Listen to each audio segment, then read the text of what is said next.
ahead, Samir. Thank you very much, Shai. I hope you are able to log into the AWS instance. I see several hands-on uh, instance entries that people have filled in. And I was just wondering if you are facing any issues with using the web browser to log in with DCV for the sessions. And maybe I'll just go step by step and then cover the basics of containers and how we can use this. And then finally move to a point where we can try the full Nalu Wind application and do the pre-processing and post-processing on that. So I have a large number of instances if we need to have even more than what we currently have. So I'm not worried about running out of that. So there should be no need to share. So getting back to containers, just to recap, a container is a lightweight collection of executable software that encapsulates everything needed to run a single specific task. And here you can see that there is no operating system inside the container. There's no separate kernel. So the kernel that I get when I say uname-a, and this is the kernel, which is a version Linux kernel 4.14.22, 168.357 from the Amazon Linux 2, is the same kernel that I will have when I am inside the container. So with that, let's get started. I hope you are all able to log in to each instance. And I hope this font size is sufficient, that it's big enough. Okay, so let us look at the README file in the home directory. So let's start our session with Docker. We're going to look at Docker, Singularity, Shifter. All these container runtimes in our path and setup. So you can say which Docker, it will show you which Singularity, which Shifter, which chrun. It's actually module avail Charlie Cloud. And there it is. You can see module avail that shows you all the packages that are there from E4S that have been installed over here, including Tau and Trilinos and SuperLU and Sundials and OpenMPI and MPitch. So you'll find, and MFEM. We also have the full LLVM DOE compilers with the DOE branch. If you are interested in checking out the latest F18 or Flang or Clang compilers, you can just do a module load in the same way. Or you can say spac find and it will show you all of these packages. Okay. Now let's look at the README and look at the container. Let's say Docker images. There are all these images that are already running. And these are small images. I'm going to just cut and paste this command, Docker run with the --rm, so it cleans up. Sorry, we have a quick question in Slido. Yes. In Slido, I'll just refresh. If I want to install a new package with spac, how can I be sure it's already in the build cache? Okay, that's a good question. You can look at the ls build cache directory, and there you'll find all these packages like Velas, Trilinos, Develop, Texinfo, Tickle.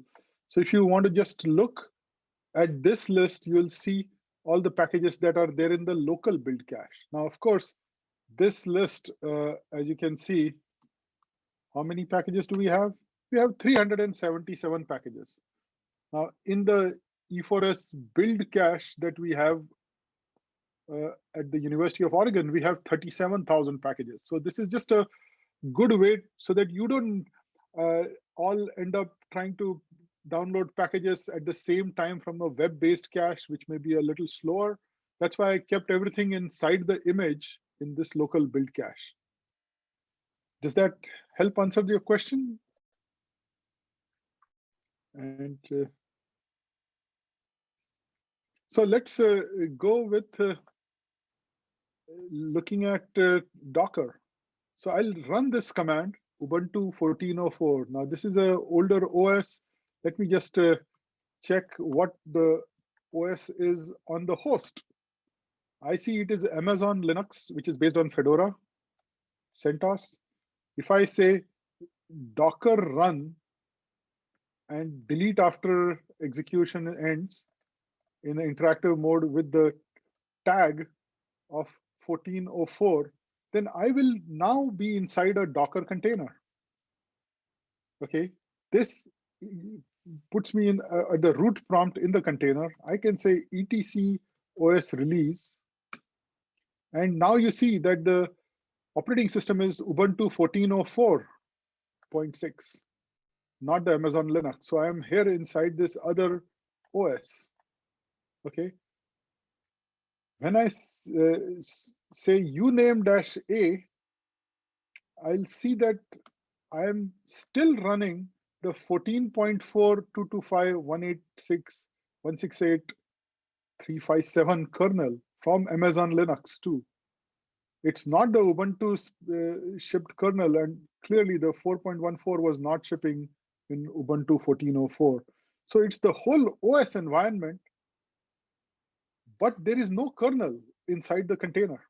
It's using the host container. And if I say top, I can see the processes that are running over here. So once I say exit, it will exit from the container. And when I had used the --rm, it deletes that Docker image. I can say Docker PS, and it shows me which images, and Ubuntu 14.04 is not there in that list. Okay, so here I executed the Docker run command and got into the first container. Can everybody try that? I'll wait and give you a few minutes. Just say Docker images, look at the image, say Docker run -rm-it Ubuntu 14.04 and say cat the OS release. So this is just to get familiar with how to run an image from Docker. Next, we'll look at Singularity. And there is already a very small image called lolcow.simg, which just displays a new message every time. And here I'm just running the full container. I'm not entering it, it just runs this and then comes right out. So which Singularity? I say ls lolcow.simg, and let's see what the cow has to say today.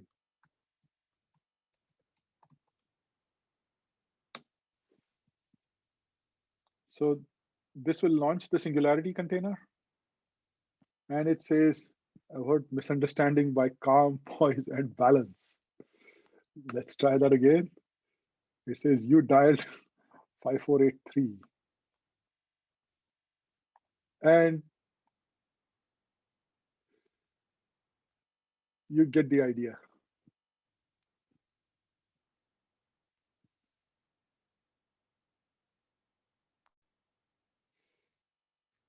So here is the Singularity run command. Is everyone up to speed and able to run this Singularity? Now we go to something more interesting. You saw how to launch a container. Now let's try building a Docker container. Let's try building a Singularity container from scratch. And to do that, we'll go to the src demo containers directory. Let me just quickly check if anybody had any problems in running this. And I don't see any questions. So I'll assume that you are all able to do this, whether it is through a terminal window or through the GUI window. So let's go here and then cat the README file inside this containers directory. Okay. Here,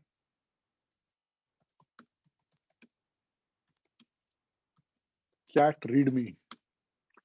So here, I'm going to build an example. And the first Docker container with MPI in it. And what I'll do is I'll cat the README Docker file in this directory that has the instructions for how to build. So as you can see, it's now taking an image that has MPI in it. It's going to add the hello world.c to the app directory, cd into this app directory and mpicc hello world.c and then create it. It's important to just note that you can do multiple things using the and you should do that so that you don't have multiple layers that get created by individual run commands. You try to put as many of these steps all in the same command of run. So there are three commands here: from, which specifies the image to use; add, which adds this file hello world.c, and then run to run this. Now, if I wanted to see MPI is not there in my path, although I could have put the module load and then run things here. But let me just say that MPI is there in this container. And then I want to use that MPICC inside the container in the Ubuntu MPI container. Okay. If you wanted to just see what's there in that, you can, of course, say docker run -rm -it nursk Ubuntu MPI 14.04 like this. And then you can get inside the container. You can say which MPICC. Is there an app directory? There is no app directory. Okay.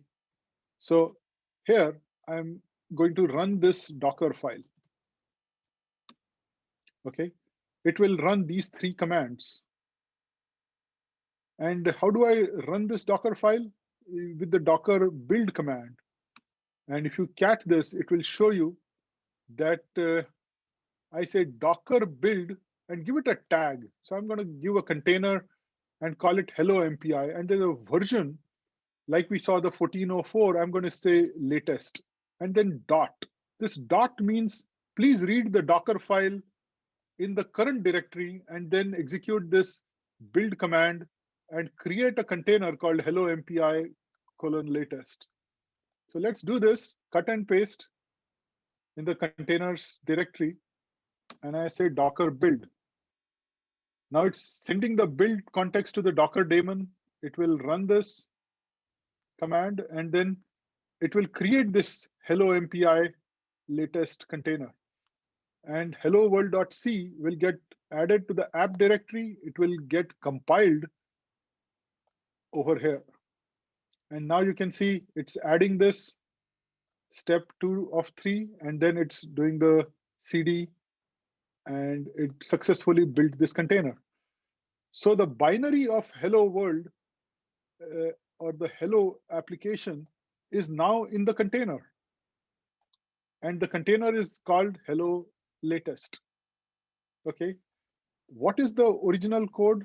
It is hello world.c. All it's doing is it gets a com rank, gets the host name. It says hello from this on that rank. And then it does a barrier and comes out and finalizes. A simple hello world MPI application. So now I have built this called hello latest. And then I will do cat the README file again.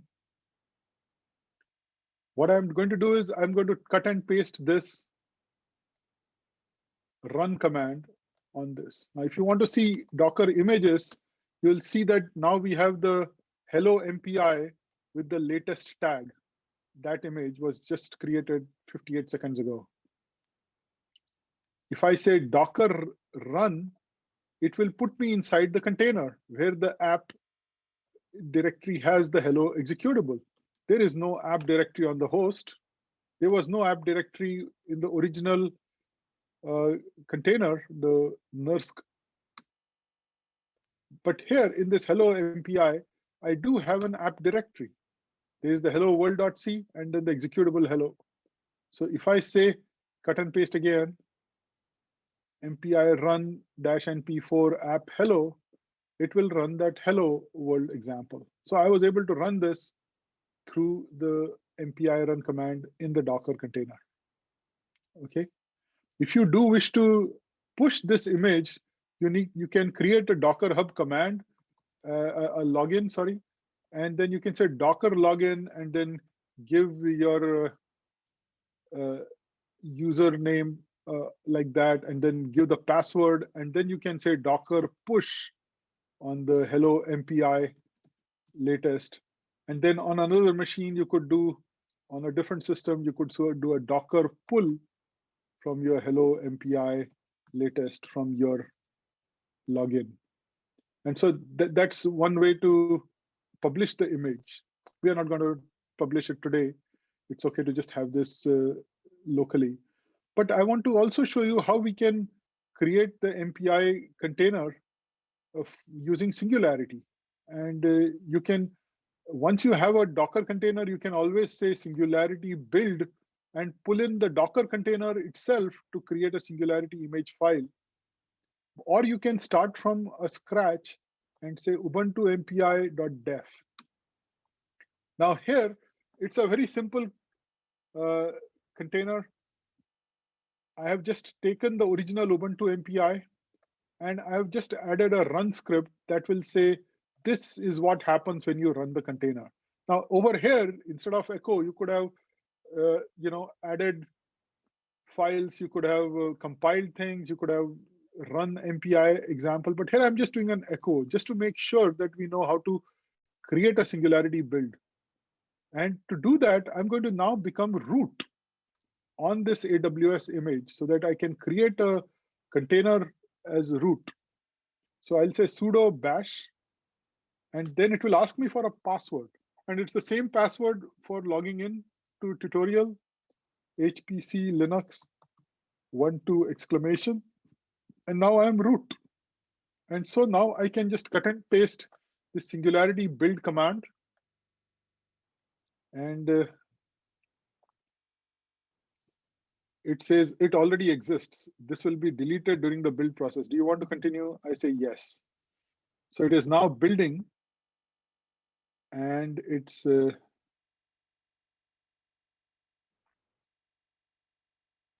copying the blob, storing the signatures, and then creating the Singularity container. What does this container do? When you run it, all it does is it prints a message called, this is what happens when you run the container. And then it has created the Singularity container. Here is the SIF file, and the file should be Singularity image format. It should be called ubuntu mpi.sif. It's called Ubuntu MPI because it originated from this Ubuntu. Now, after building this container as root, I'm going to exit, do a Control D, and become tutorial user again. And here is the, sorry, here is the Ubuntu MPI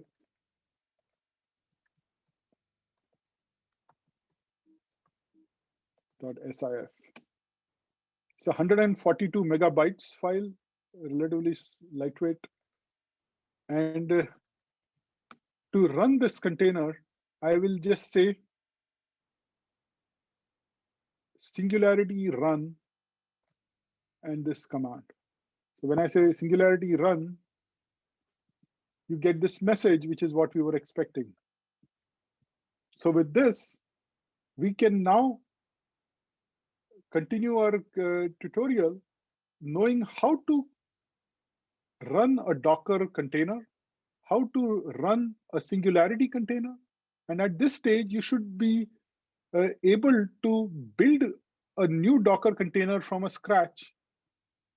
You should be able to build a new Singularity container from a scratch. Okay. I'll just wait for a couple of seconds and see if there's any question on Slido. I hope this is simple enough and that you're able to follow along. If I'm going too slow, please feel free to jump ahead with everything in the README file. I want to make sure that all the commands I type are there in the README file so you can do this later yourself. And I can just go back to CD and I'm back in the home directory. And I'll continue with my README file over here. Samir, it looks like one question just popped up. Okay, let me just check. Will you say that building the Singularity image from a Docker image is recommended way? I thought one advantage of Singularity over Docker is that it does not require root privilege. And yes, if you already have a image or a Docker that's posted to Docker Hub, then you can use that and just do a Docker build. Like if I have a container that's there on Docker Hub, I could say, if I say Docker dash dash run run dash dash rm dash it and some Docker Hub container such as ECP E4S base Ubuntu 1.0, something like that. Then instead, if I wanted, I could say Singularity build and then say Docker : / ECP E4S base Ubuntu 1.0 and then give it a name like base 1.simg and then point to the Docker Hub site where that container exists. And then it will build it over here. And then I'll be able to just say Singularity run base 1.simg. Does that help answer the question? You can also specify a -- user NS flag or a user namespace where it's not using any special privileges. And even if your Singularity has been installed without any set user ID bits, which may be required for elevated privileges, then you can do this. And it's very easy. You can just create a single Docker file. You can just post your images to Docker Hub and then pull in with Singularity build and refer to that Docker image. And you can do this without any special privileges like this. There is also an option for sandbox. What that does is it untars the full image in a current directory. And then you can, while doing a build, you can specify the sandbox option where the full file system image is expanded in your current directory. And then you can say a sandbox and give it a directory where it should pick up the container image. Recall that you don't have a special operating system in a container. You just have a collection of all the files and everything that you need to run your application. You're using the same kernel, same OS as on the host. Does that answer your question? Yes, okay. So let's go back and see our next hands-on. So we finished the Docker and Singularity containers. Now we'll use Shifter. Shifter is another container runtime.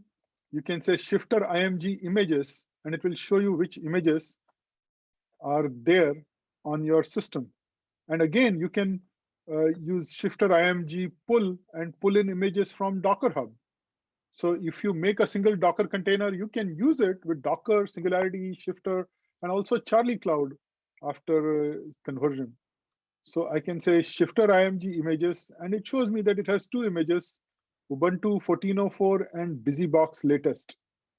So here I will say shifter and then just give a image name.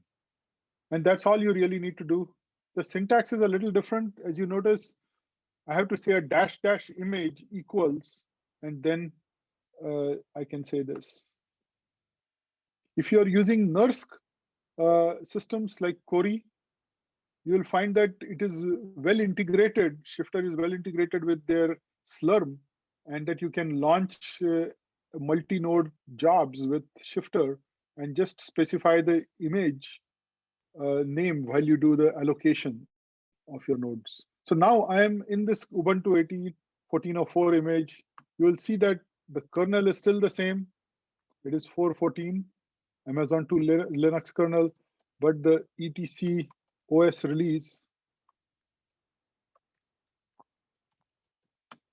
is Ubuntu 14.04. Okay, so you have a whole new directory, but you can still access your home directory. You can mount file systems. By default, Shifter and Singularity will use your user ID, and then they'll mount the home directory. You can specify other directories to be mounted with flags, like there's a -b flag in Singularity or a -v flag in Docker. So if I say touch foo and come out and say ls-l foo, you'll see that it created this foo flag as a user of tutorial, and it had access to this read-write file system. In the next instance, I will look at SPAC. Now I mentioned that SPAC is already available in our location here. SPAC find will show you all the packages. SPAC location -I Trilinos will show you Trilinos version, but you may have to specify which Trilinos. So SPAC find, SPAC location -I tau, and it will then show me the directory where tau is installed. If I say SPAC find Trilinos, it will show me which versions of Trilinos are installed. Now I can say SPAC find -dl, and then it will show me the dependency listing. And it shows me that there's a Trilinos at develop, and you see these hashes, they're 7-digit hashes, and it shows you the dependency of every package. Every package has a unique hash. So if I take this hash and I just said SPAC find or SPAC location -I and put a slash symbol here and then use this hash like this, then it's equivalent to saying matio at 1.5.17. But instead I can use this hash, and I'm seeing the exact location of matio over here. In case you're wondering why I have such a long path, it is for creating a build cache. You see, if I have a bigger, longer path and I push the binary to the SPAC build cache and I try to install it in another location, I should push it from a directory that has a longer path and pull it to a directory that has a shorter path, so that it's able to function properly. So that's why we created this this additional placeholders. So you can see the exact location of this matio over here. So these are all the packages that are there. If you want to see how they were built, you can say find -dl -v for verbose. And then it will show you which options were enabled for every single build. Like this version of Trilinos develop used Metis, which was then configured without GDB int64 with a release type of build type of release, where these patches were applied. Or you can see how each one of these packages was built like netlib scalar pack was built with the release, and these are the options, and it had the position independent code flag and the shared flag. So these recipes of Trilinos within SPAC are enabling the right flags in the build of these other packages. So you don't have to worry about this by just saying SPAC install Trilinos. They understand these dependencies and use the right options. So parallel netcdf was compiled with plus CXX, Fortran, PIC, and so on. If you want to see what parallel netcdf Fortran looks like, you can just say SPAC edit and then parallel netcdf. And this brings you to the editor. And in this case, by default, it's VI. You can change the editor environment variable. But you can see what it depends on, what those flags are. If you search for PIC, you can see that if PIC is specified, it appends the C flag, the CC PIC flag, and CXX PIC flag, and Fortran PIC flag. And this is just simple Python. So all the recipes are written in Python. And you can see where the different releases are. And if you want the URL to the GitHub, this is the Git URL for parallel netcdf and the master. So there are some excellent tutorials on SPAC. I would recommend that you also look at SPAC if you are using E4S, because you will end up building packages from SPAC. But to get back to our tutorial, let us look at building a full application. Let's try building the Nalu wind application. So if I say SPAC location-I Nalu wind, it will show me where Nalu wind is installed. Okay, it's a CFD code. It is used for wind turbine simulation. And here is the full ECP application. In the bin directory, I should find a Nalu X executable. Now let's say I wanted to see how I would build this code using a build cache. Now in the build cache, I have the binaries. Okay, there is probably a binary for Nalu over here with different specs. So I have a Nalu wind demo directory over here. Okay, and over here, I can go and say spac-e.install after deleting this, say. So how do I delete a package? If I have this package, I can say spac uninstall Nalu wind. Now, things can go wrong in a live demo, so it's always tricky, but I will say yes. And it deleted that package, uninstalled it. If I want to verify, this was the ls command. It says no such file or directory. There is no Nalu wind anymore. So what I'll do is I'm in the Nalu wind demo directory. Now I had mentioned to you that you can have a SPAC environment file, and here is a spac.yaml file. This describes how to build Nalu wind with all the dependencies. So I'm using the recipe where I'm saying, please build it with release with debug info. Use the FFTW library, use Hyper, but do not use OpenFast, don't use Tioga, but do use wind utils, don't use CUDA, but do use shared. And then I have various commands, like I can have multiple packages specified in a spac.yaml file. These are the specs. And you can see which variants are used for all the different packages.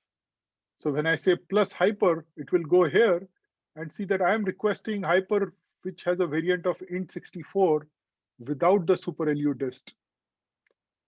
So with this list of mpage, CMake, and all of these things, I'll get a hash which hopefully just matches the hash in my build cache. And then I will be able to install this. So how do I do that? Again, refer to your README file. All I have to do is cd to this directory and say spac-e dot. The environment is to be picked up from the current directory, that dot, and then install. So in this directory, you'll see that spac.yaml file. The environment file is here. And then I just say spac-e dot install. So it will now go, it will find all of these packages in my environment. And now it is installing it. And it's saying it's fetching the file from my local build cache. So I don't have to wait over 2 hours to install this package that I would normally need to.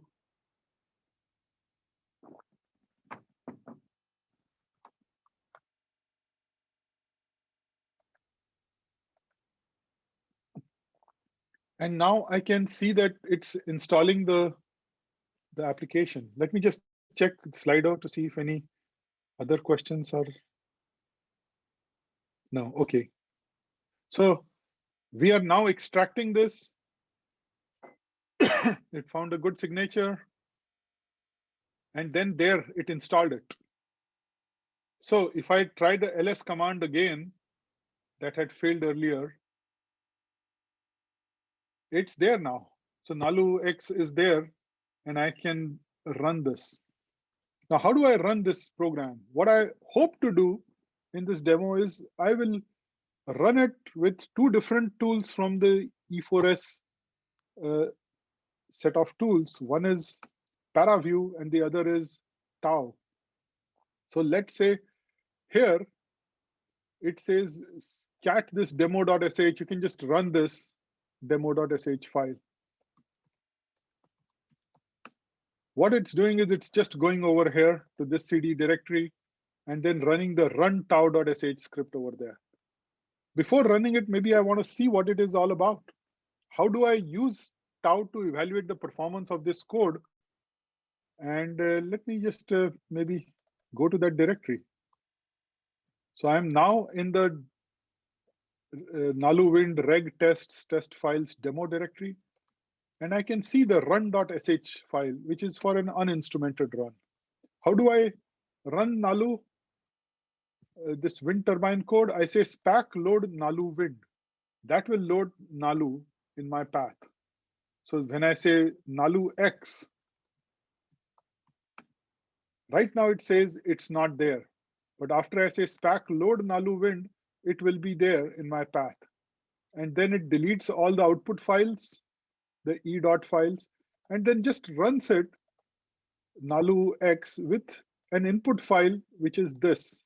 And then it runs the pass fail and then checks the output. It also coalesces all the files. Sorry, Samir, we have a question on Slido. Let me just. How difficult is it to create the local SPAC environment files that select the dependency versions appropriate for the build cache? That's a good question. You see, when I look at the build cache, and whether it is the build cache that's on the website or over here, you can see the 2 things that are most important for it, right?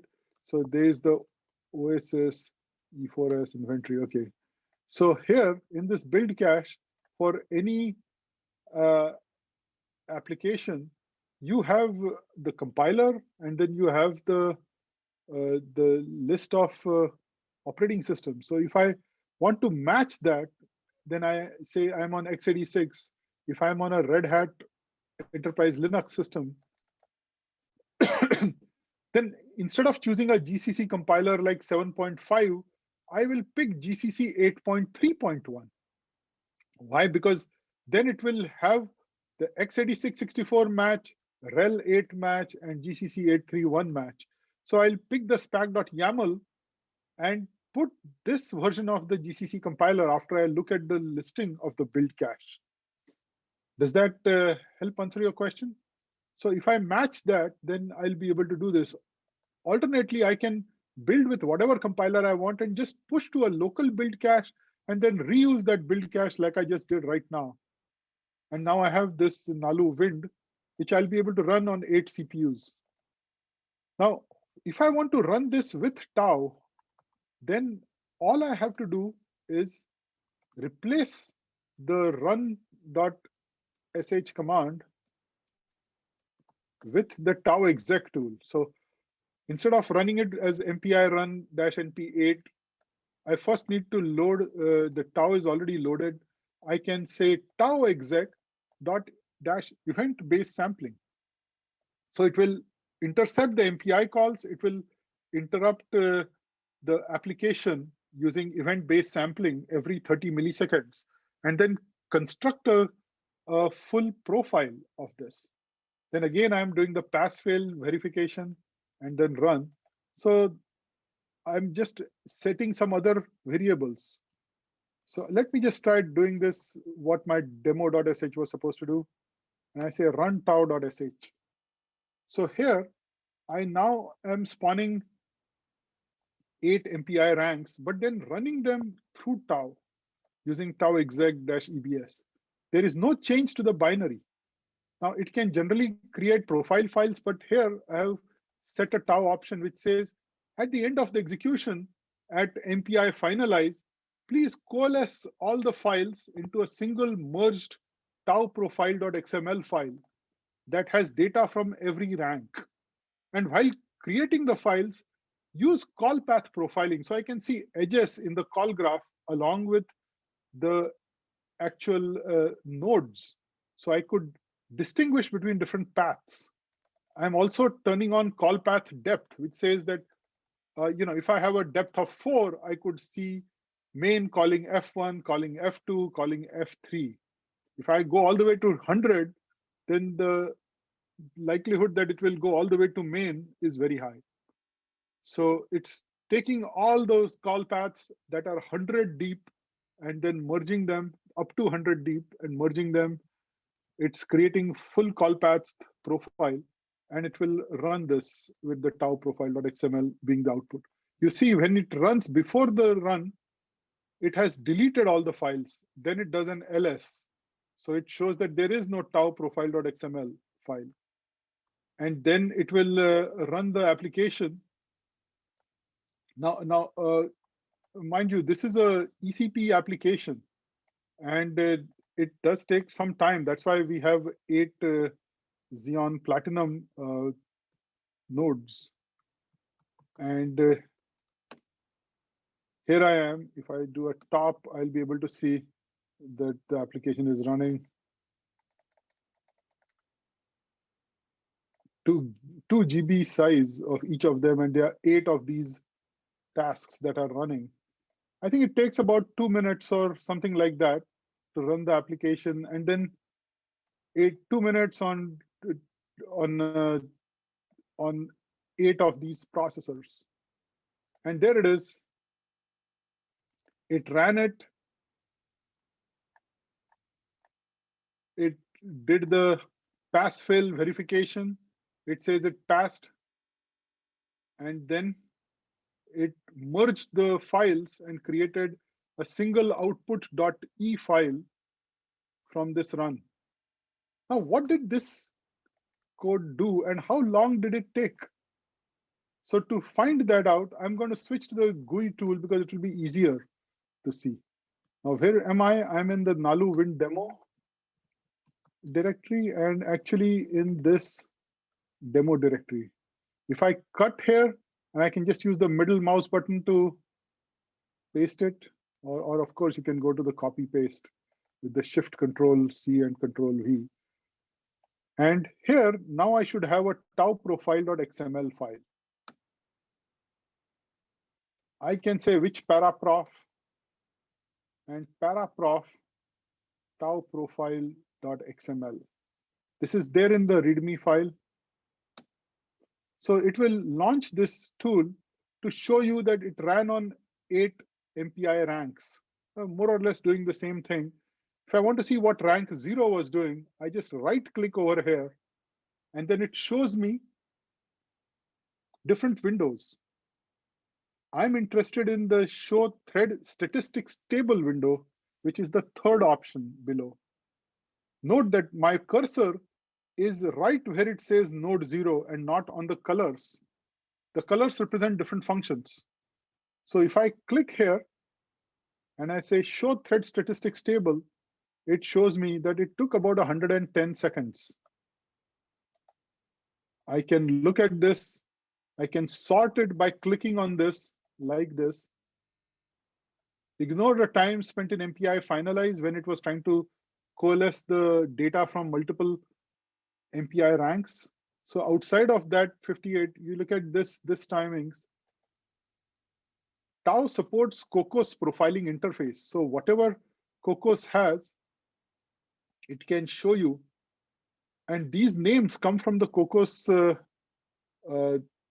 first argument to a Cocos parallel for or so.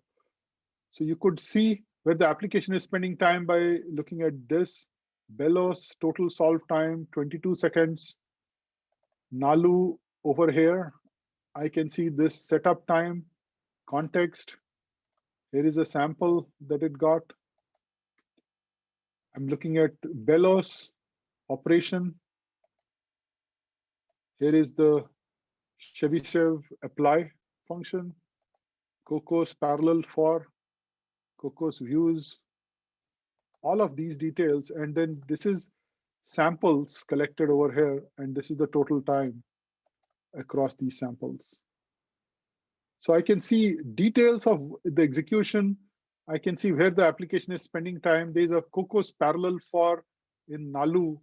It says assemble edge solver algorithm, run algorithm. So if a person has not specified the first argument like this, which gives a meaningful name, then it just shows you the exact template instantiation. And here also it shows you that it was an assembled edge solver algorithm. I can open it, parallel for, here is the summary. And here are all the statement level data. So if I go to the sample, it's showing me how many samples. It collected 5 samples over here. I can right click here, say, show me the function bar chart. And this is a really big template instantiation name. It shows that on all these ranks, it took between 0.15 and 0.03 seconds. And you can see that this parallel for is for the Nalu assemble edge solver algorithm, run algorithm. And this is the line number. It says this is an edge solver alg.c at line 92.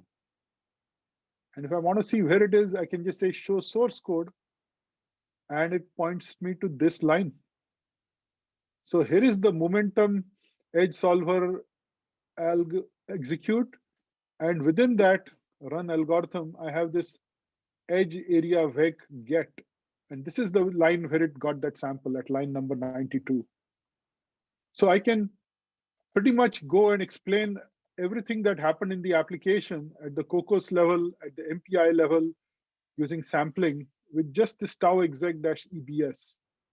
If I wanted to see at once what all of these tasks were doing, I can go to Windows 3D visualization, and then I can see what each MPI rank was doing, like that, in 3D visualization. Windows 3D visualization. This may look different for you, but here I can move the function slider like this, and then I can move the thread slider, and where it intersects, I can see the time spent over there. Here is a scatter plot. And so you should be able to use 3D graphics on this. Here's the function slider.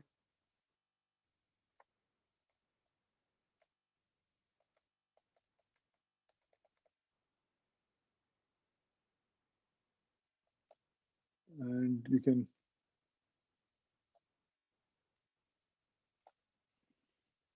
zoom in to a particular point in the execution and see which function it was in.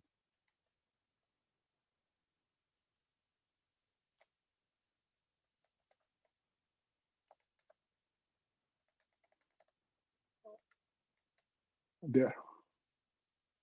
This line is MPI finalize. Okay.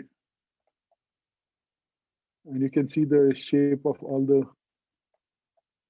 routines. So with this, I exit. Now I want to find out what exactly did the simulation do. So if you look at this README file here, I showed that you can say module load paraview if it is not in your path. I think it should be, but you can just say paraview output dot e because it is the merged output. You recall that in the run script, we do the epu and then create the output from all of these files. So there is the output files, and this is the merged output file. So if I say which paraview, it's there in my path. I don't need to do a module load paraview, but if you wanted to, you could say SPAC load paraview or module load paraview. And then I can say paraview output.e. And here it will launch paraview within the DCV. So I close this. This is the output.e. I need to click apply. And then here is the actual problem. I can look at the surface, or let me say, show me the wireframe. And here's the wireframe. I can use the scroll wheel to go in and see the simulation and see the result of that simulation running all in my E4S image on AWS and visualize it all through this browser interface. So it's just, what did I do? I clicked on the apply over here, this button after choosing output.e, and then I just went to this, and you can see various options for visualizing the data from the simulation. Feature edge, point Gaussian.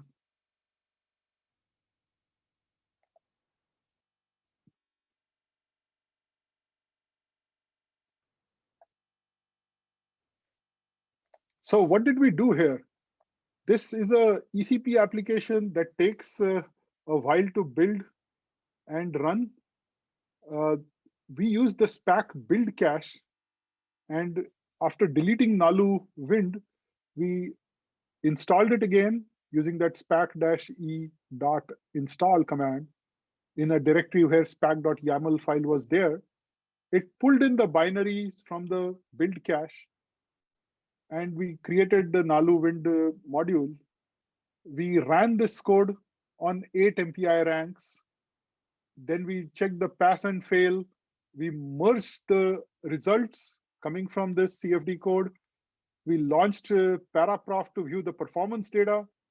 We launched ParaView to view the data in the 3D browser, and all running through the E4S image.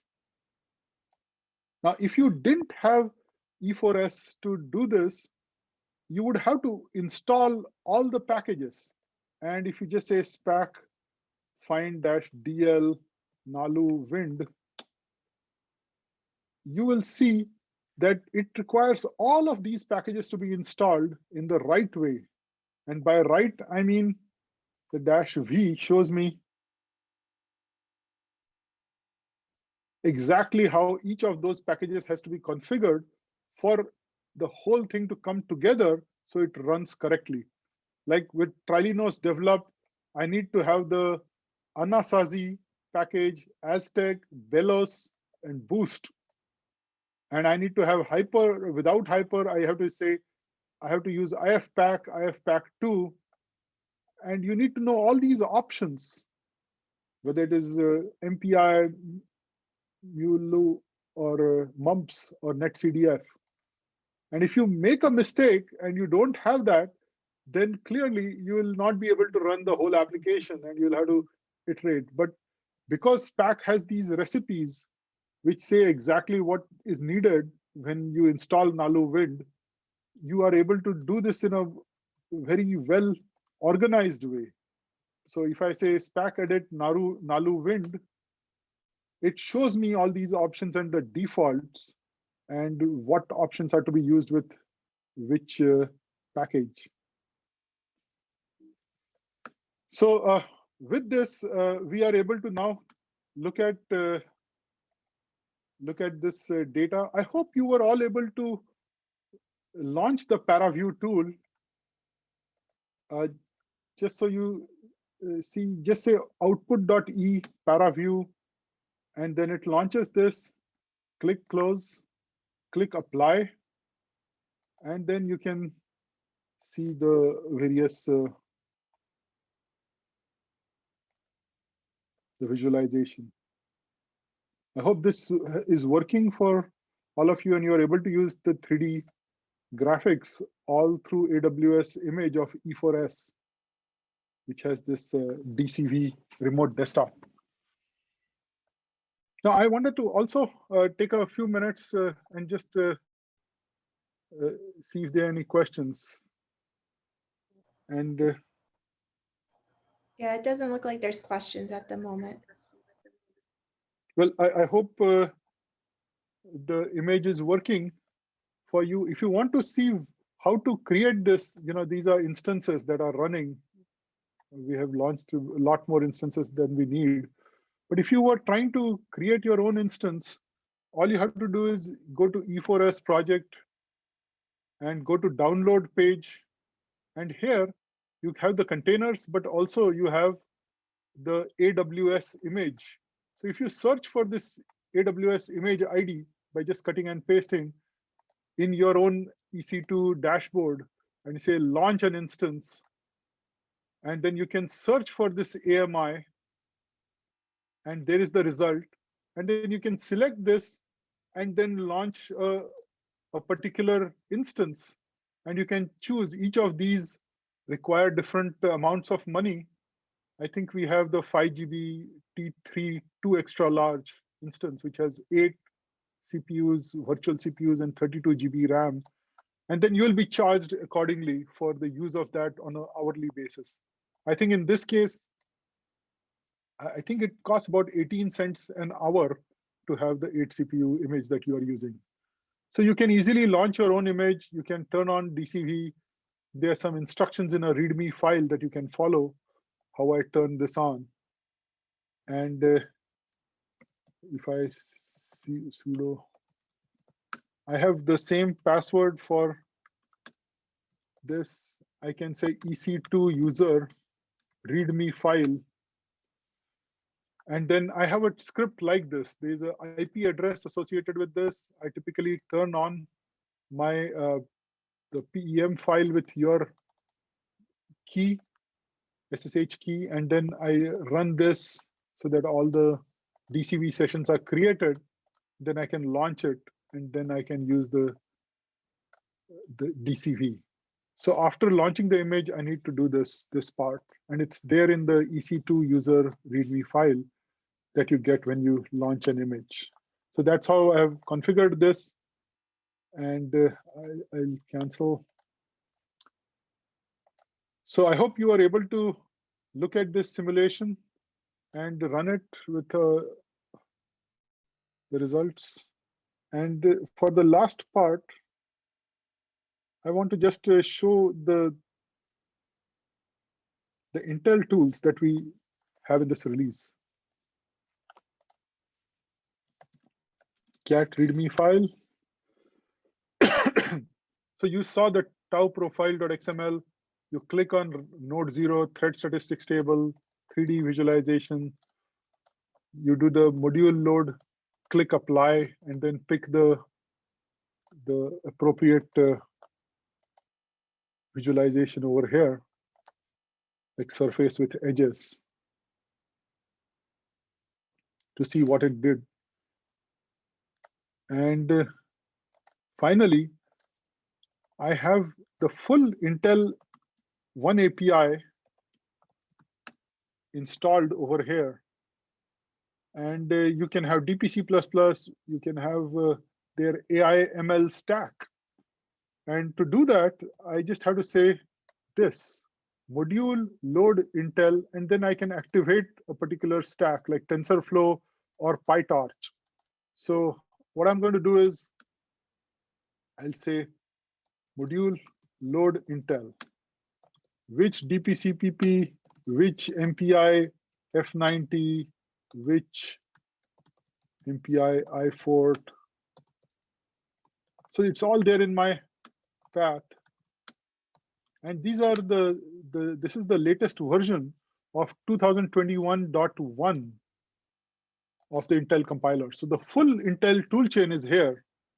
And I will just do what I had in the README file, which is conda activate PyTorch. Okay, conda activate PyTorch. So then this base environment will change to the environment of PyTorch. So I have PyTorch that works now. I can check that if I say Python and import torch, it will work. This is part of the Intel Python release.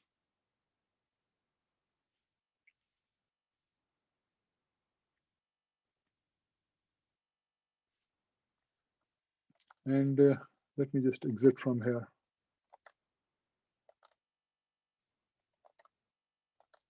That's odd. It's taking a lot of time.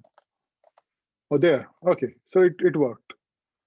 So if I want to look at this demo, I can go to CD demo Python, sorry, SRC demo, Python tests. And there is a file here called f2.py that does something interesting with PyTorch. It's a simple file. I'm using CPU instead of a GPU here.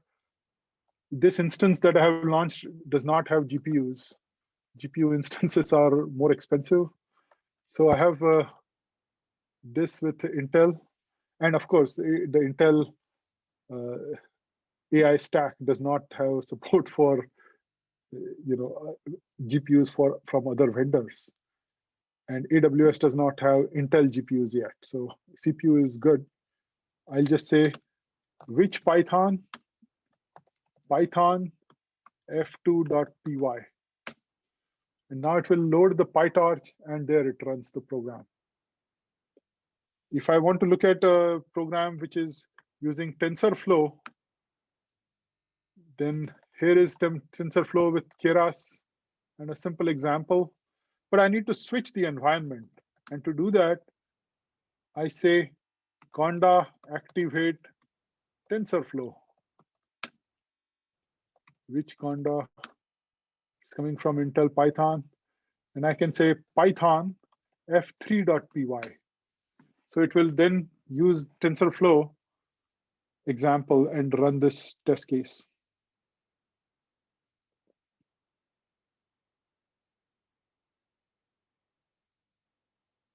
Now, while it's doing this, let me just go over here.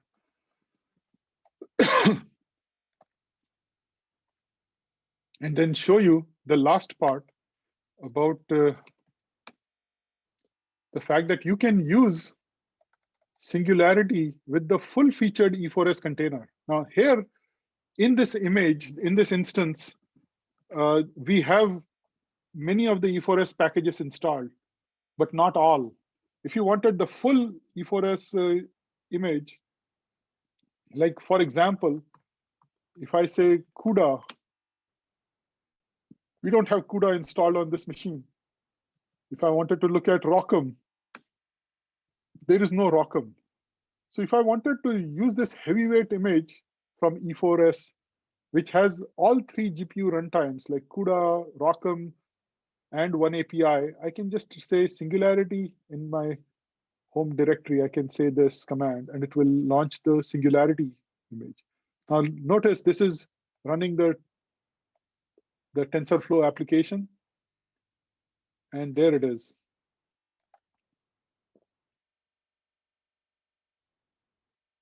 Prediction stage 3 samples. So it ran properly. So what I'm getting at is this E4S environment provides both HPC as well as AI and ML packages that are commonly used like TensorFlow, PyTorch, which would be difficult for a user to install themselves. So here is Singularity run ecp.simg, and now it is going to use the full featured image and load it up with a shell.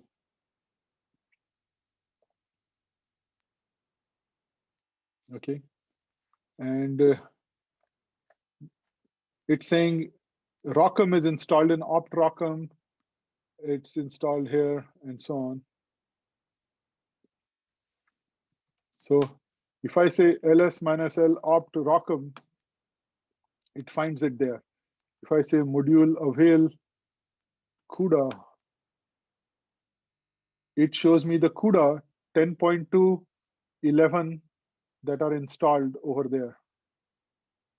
And of course, I have the whole opt Intel one API here as well. So we have all 3 GPU runtimes within Singularity. I have access to my home directory. So I could say which MPI CC, and it shows me that this is MP321. I'm inside the container. Recall that if I had MPI CC, I have this over here from Intel MPI. And here it's coming from the container. I can go to src demo and say the NAS parallel benchmark. Say make clean, make sweet. And it will compile this NAS parallel benchmark, the MPIF90, which will be from the container. And there it is, lu.4 is created, MPIF90-show. It's coming from the G4tran over here. I can go to the bin directory. I can say MPI run lu.w.4. And there it is.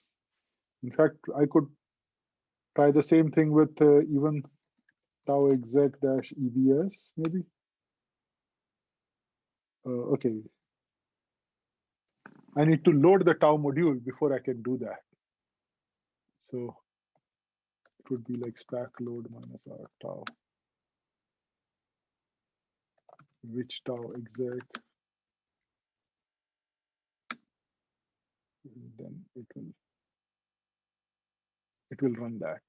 So it was not finding a library. When I said spac load minus r, it recursively loads all the packages over there.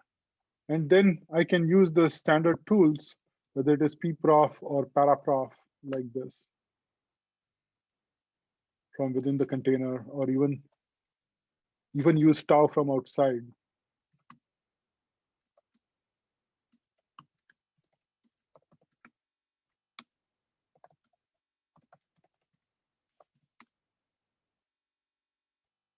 And see where the application is spending its time, whether it's inside MPI, and see which functions were involved, or all the application functions, and see a particular sample.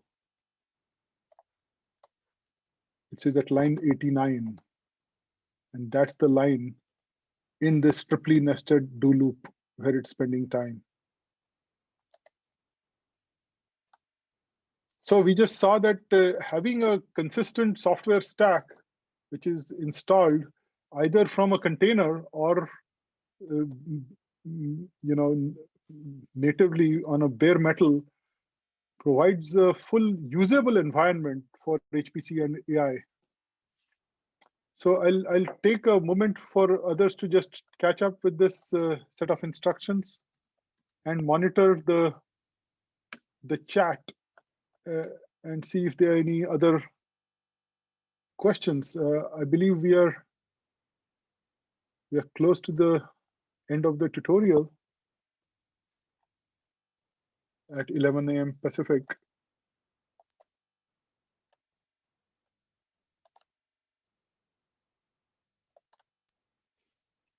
And let me just see if there's anything else on Slido.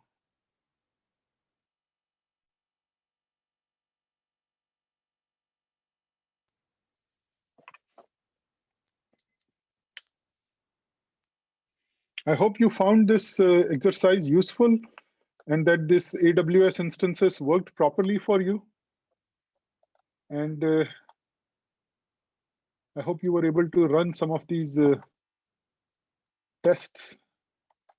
Can I get some kind of feedback from you whether it worked properly?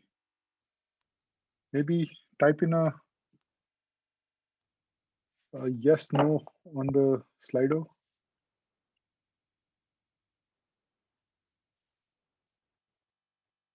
I've tried to stick to the script here, the README file, to see exactly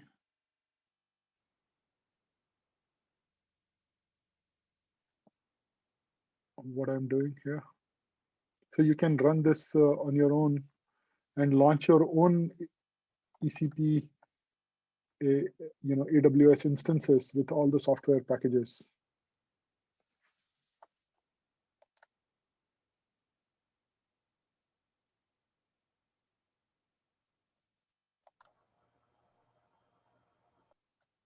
So please try this in a window, Nalu Wind. Try the PyTorch cases, see the E4S container like this. We did get one comment, or actually one person saying that it did run smoothly, and actually another one just came in as well. Everything is working great. I'm really interested to know how the profiling tools were installed in these instances. Was it an apt-get or via SPAC? It was via SPAC. So if I say which pprof, you see that this is from the SPAC. If I say, the interesting thing is if you want to see how it was installed, all you have to say is SPAC find -dl-v. -v is the verbose option. DL is the dependency option. And then I can say tau. So it will show me exactly how tau was installed. So you could say SPAC install tau at 2.30.1, and then it will internally enable these options. You can also explicitly enable all of these options by just cutting and pasting and saying something like SPAC install like that. But if you want to see how all the packages were installed, you have the spac.yaml file here. Here you can see that there was no special option given to the installation of tau. These were just defaults. You can see in some other cases, Strumpack was configured without Slate, with OpenBlast, providing the blast, and threads equals OpenMP as an option to install this. Or like DOE LLVM installed with the Clang compiler runtime, LLDB, dilib for the lib llvm.so, and the flang. So all of these tools are installed like this. And if you wanted to install this yourself, all it would do is say spac-e install like that. Now, since it's the end of the tutorial, I can take a chance and I can say, why not say uninstall tau? So here it says, yes, uninstall it. Now, if I say pitch pprof, which paraprof, it's not there. Now I can say spac-e dot install. So take the environment from the current directory dot and install it so that it will concretize everything. It will go through the spac.yaml. It will read it. It will say, I'm installing this. Aha, tau is not installed. And then it will install it. But you see, it's picking it up from the build cache instead of building it from the source code. And there it is. SPAC is installing it, and I can say which pprof, and it's there in my path now. Does that help answer your question, how tau was installed? It was using the default options. John is in the tutorial. Maybe John, you can say a few words and explain how the Nalu wind output, what it represents, because you're the expert. Can a participant speak up in Zoom session? No, they won't be able to, but it does look like you have another question that popped up if you want to try answering it really quick. Okay, worked fine for me. Okay, could you comment on any performance issues or other implementation difficulties running Singularity, Docker MPI jobs on multi-nodes with thousands of cores, say, for a CFD program, as opposed to running without containers? That's a very good question. If you are using the E4SCL and you map the MPI to the system MPI, then at least the inter-processor communication costs are the same. Now, they have found that for a large number of nodes, when they use Singularity for running jobs that have Python in it and only Python, they find that the time taken drops dramatically. And part of the reason for that is that there is a storm of file server requests. Whenever a Python job starts up, when it loads hundreds of these .so files, and it inundates the metadata server for Lustre. So when you have thousands of nodes running with all of them requesting hundreds of libraries to be loaded, and they end up many times in the same metadata server, because Lustre organizes the file server requests based on the directory. So if they are reading 20 files from the same directory, they all end up with requests going to the same IO server node, and it can overwhelm the system. But if you use Singularity, it is using the metadata server equivalent from the memory, and none of the requests go to Lustre. You are just using a single file, ecp.simg, and so all the things are then satisfied locally in dev.shm, and the execution goes much, much faster. And in fact, the greater the number of nodes that you use for a Python-based simulation, or anything that loads a lot of shared objects, you'll find that containers dramatically reduce the time taken for execution, because they don't have to deal with that Lustre metadata server issue. There may be a startup cost of loading the container, but that happens once on each of those MPI ranks. So that happens concurrently. And you can also use the sandbox option so that you can expand the container in a directory structure. So only those directories are read when you launch the job. Does that help answer your question? Okay.